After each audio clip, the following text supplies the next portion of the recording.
Reasoning cube and டைஸ்ல அடுத்த some பார்க்கலாம். இந்த சம் ப்ரீவியஸ் ஆர்ஆர்பி எக்ஸாம்ல கேட்டுருக்காங்க.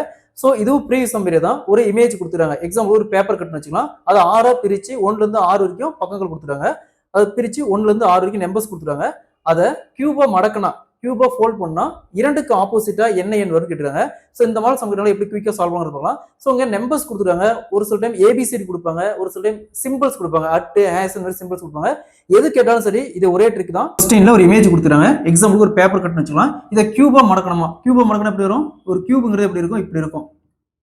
கியூபா இப்படி மடக்கணுமா, இதுல 2க்கு ஆப்போசிட், எக்ஸாம்பிளுக்கு 2 இங்க இருக்குன்னு வச்சுக்கோங்களேன். ஆப்போசிட்னா பின்னாடி இந்த பக்கம் என்ன வரும் கேக்குறாங்க. ஸோ பாருங்க, இந்த மாதிரி ஒரு இமேஜ் மாதிரி கொடுத்து கேட்டாங்களா, இங்க வெளியில என்ன இருக்கு 2. ஸோ அதே மாதிரி 2க்கு ஆப்போசிட்டா வெளியில என்ன வரும், 6 வரும். அதாவது 2க்கு ஆப்போசிட்டா 6 வரும்.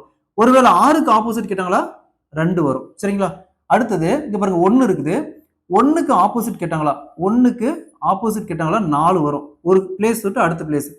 1க்கு ஆப்போசிட் கேட்டாங்களா 4, 4க்கு ஆப்போசிட் கேட்டாங்களா 1. நெக்ஸ்ட் 3க்கு ஆப்போசிட் கேட்டாங்களா 5, 5க்கு ஆப்போசிட் கேட்டாங்களா 3, 3க்கு ஆப்போசிட் கேட்டா 5, 5க்கு ஆப்போசிட் கேட்டா 3. ஸோ இது ஒரே ட்ரிக் தான். இந்த சம்ம நல்லா பார்த்துட்டாவே இந்த மெத்தட்ல எப்படி சொல்லுறது ஈஸியா சால்வ் பண்ணிடலாம். ஸோ எனக்கு 2க்கு ஆப்போசிட் என்ன இருக்கு, 6 இருக்கு. Option B is the correct answer.